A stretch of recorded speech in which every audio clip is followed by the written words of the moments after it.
Namaste and a very warm welcome on the Bookie, on the Goa Chronicle YouTube channel. On today's episode, we have with us Aritra Sarkar. Hello, Aritra. Hello. Who, with his latest release, Stress to Zest, Stories and Lessons for Personal Transformation, takes us on a journey of understanding how 7 common stress factors impact the human mind with the help of fictional narratives. Through this, the book also helps its readers to use stress as a catalyst for personal growth, teaching readers to explore and become more resilient in the face of adversity. Sarkar is an author and a thought leader using storytelling as a powerful medium to bring about a social change through his books, writing, and repertoires. So, coming back to your latest release, Aritra, the first question which I would like to ask you is, what are the 7 factors, the 7 stress factors which you mentioned in your book, and how strong do you think their impact on the human mind is? It's a very good question.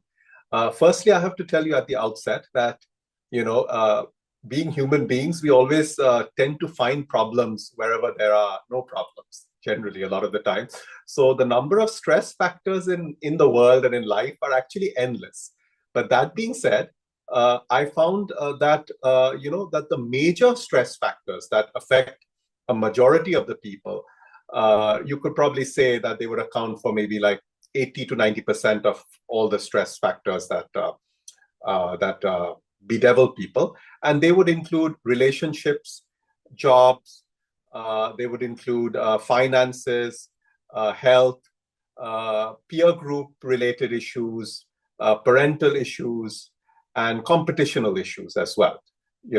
So if you look at these are what I call as domains of life, spheres of life.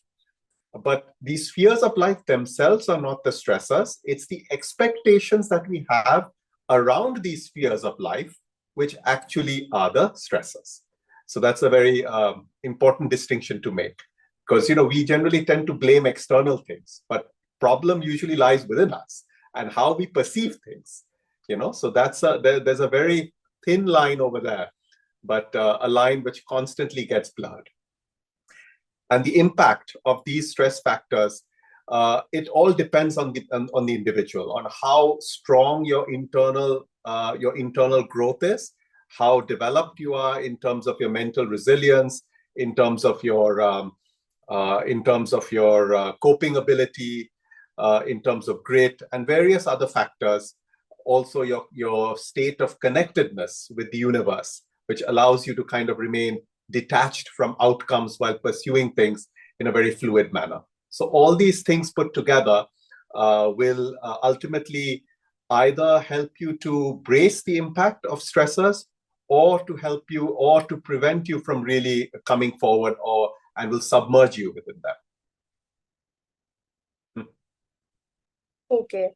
So, secondly, how do you think these stress factors they can be used for personal growth themselves and for an increased individual potential? Sure.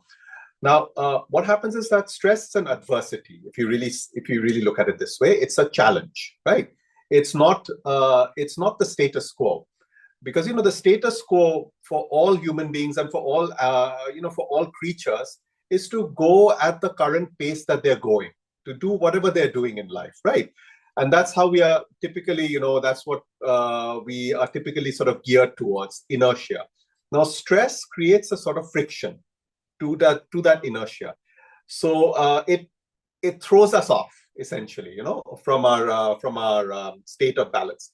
So the correct way to look at it is, instead of being sort of bogged down by it, see stress as an opportunity, kind of reassess yourself to see where you are, and then experience silence. That is the important thing.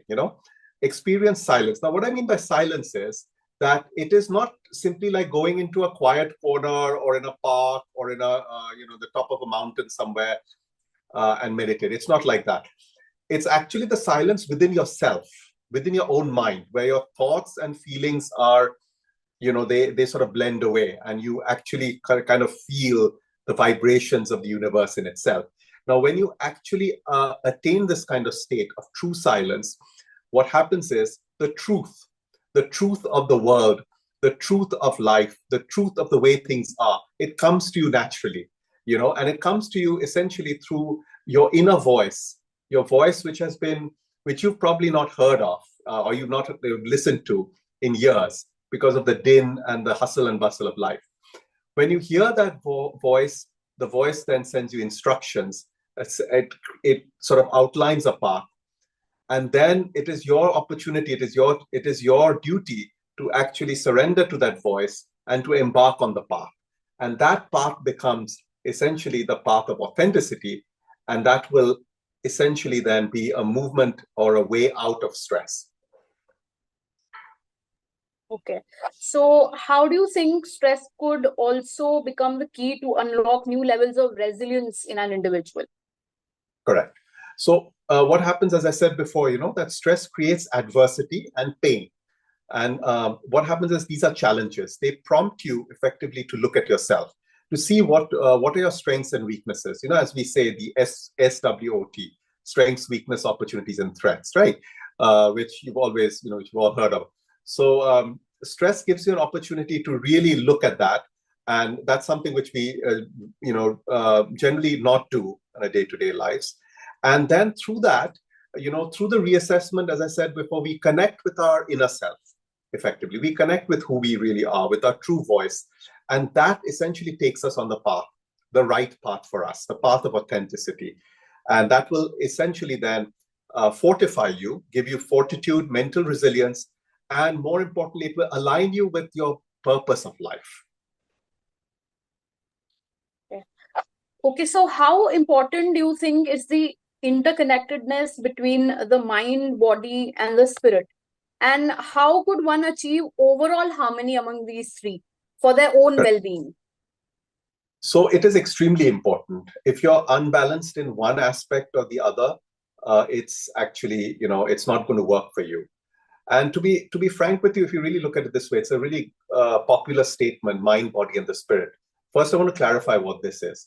The mind is actually a part of the body. It's part of a physical vessel. We separate it out, but actually it is, I call it quasi-biological. It's not exactly biological the way the body is, but it is still chemical, neurons, and all of that put together. So it has a physical dimension. The spirit, on the other hand, the soul, that is non-spiritual. That is really the true essence of who we are. Correct. And what happens typically is when we say that we are, not aligned or not connected with mind, body, and spirit. What means is that we are not in touch with who we really are. We present different faces to the different parts of the world. Like we have one face for when we look at ourselves in the mirror, another face in front of our spouse, another face in terms of a boss. And over a period of time, we forget who we really are. Actually, that is a conundrum. Now, what happens is that when the mind, body, and spirit, in a sense, is connected together, it leads to someone who is projecting who he is as who he is actually. There is no disconnect between who you really are and who you show to the world. There is no fear, there is no layers or anything like that, right? And it is very important to actually have to reach this space because, if you're not connected fully, you might be in a situation where, you're doing very, very well professionally, because you've unlocked certain skills, but then your relationships are awful because you haven't really developed and cultivated empathy, compassion, love, kindness. These are qualities which are also required, right, for life. And on the other hand, let's say if you're very good with relationships, but you are not really driven, you're not really contributing much professionally, then that is also an imbalance. So what happens typically is the way you get connected, I believe, is the pursuit of any practice. So it could be a religious practice, it could be a hobby, it could be a passion or an interest, something which allows you to connect to the wider universe, which basically allows you to reach a meditative state. Now, it's different for different people. For me personally, it's writing. When I'm writing, I get into a meditative state. And the important thing is that if we can pursue our passion, which is what I've written about in the book, but in a state of devotion, and that is very important, in a state of devotion where whatever we create, whatever we do, is not for us. It doesn't belong to us. It is dedicated to our guru. It is dedicated to a higher figure, to a figure who we really believe in, to figure of belief. If we do that, if we pursue our passion selflessly, that is really the path towards connecting with mind, body, and spirit at the end of the day. Pursuit of passion as a form of worship, or what I call it as the devotional pursuit of passion. Okay. So lastly, what makes your new release Stress to Zest a must read, especially in times, in the current times when stress is like an equivalent of life, I must say? Exactly. Well, I want to be fairly humble in this manner and say that there are lots and lots of books about stress management, about philosophy, about spirituality, and there are excellent books out there. And it's not that I'm automatically, saying something new, and I want to say that, it is a unique book in that regard. That is ultimately for the reader to decide. But what I've seen, essentially, when I started writing the book, is the fact that most of the books, particularly or specifically on stress management, focus on prescriptions and formulas. Do this, and this will happen. Do that, and that will happen, right?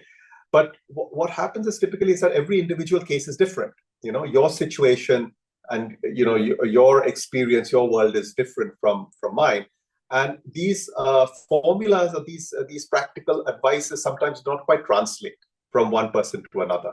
What I felt was a big gap is the lack of case studies, a lack of stories, a lack of experiences in the market. So, when we are faced with stress, it's a form of adversity, we feel alone.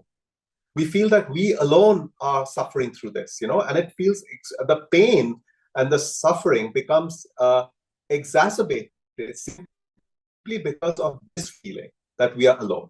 I wanted to address that through fictional narratives in this book.